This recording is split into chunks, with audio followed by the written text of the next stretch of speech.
Welcome to Technically You, where we shine a spotlight on the tools and techniques that make up the front lines of cybersecurity. Today, we're diving into something that sounds like it belongs in a spy novel: honeypots. That's right, these aren't sweet jars, but digital traps designed to catch cybercriminals red-handed. We'll explore what honeypots are, how they work, why they're used, and how they help keep networks secure. It's going to be a fascinating dive into deception for defense. Let's start with what a honeypot is. A honeypot in cybersecurity is a decoy system, server, or application that mimics a legitimate target for attackers. It's designed to lure hackers in, keep them engaged, and observe their tactics without compromising real assets. I think of it like a fake storefront that looks real to a burglar.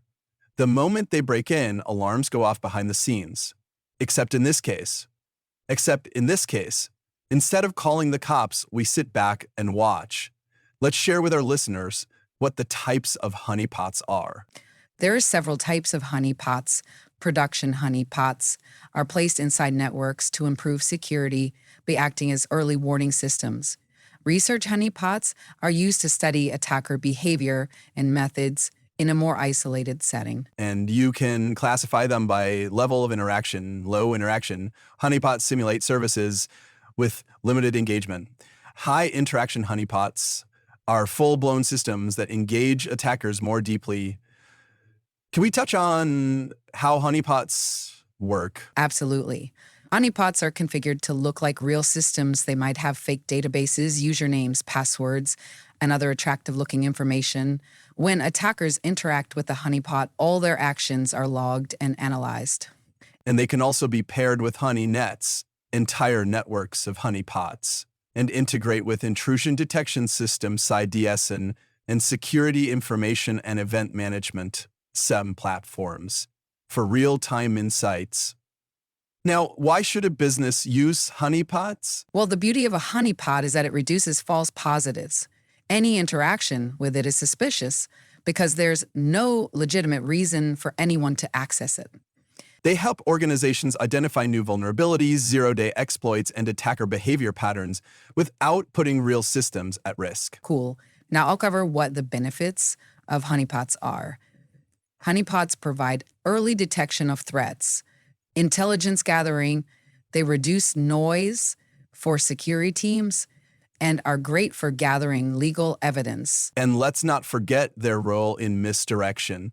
Honeypots waste an attacker's time and resources, slowing down potential breaches and buying time for defenders to respond. Now, honeypots are not silver bullets. They require careful placement and maintenance. Poorly managed honeypots can become launching points for further attacks. And they need to be realistic enough to fool attackers, but isolated enough to prevent real damage. Plus, they can't replace core security controls. They're meant to complement them. Let's talk about some real-world examples. Okay, companies like Simtech and Omrinis have honeypots in threat intelligence operations. Even governments deploy them to catch nation-state hackers and cybercrime rings. There are also open-source honeypot platforms like Honeyteed, Cowrie, and Dia that allow even small businesses to deploy basic traps and collect threat data. Before we wrap up, let's talk about the future of honeypots. Well, as AI and machine learning become more prevalent, honeypots will evolve.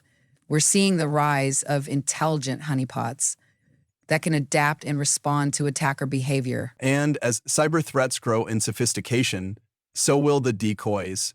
Think smart, responsive traps that not only detect but actively counter intrusion attempts. Awesome. Now let's close out this podcast with a final thought. Okay, security honeypots prove that sometimes the best offense is a deceptive defense. They're vital tools for learning, defending, and staying one step ahead. Thank you, listeners, for tuning in to Technically You. Subscribe, share, and join us next time for another podcast into the tech that powers and protects our world.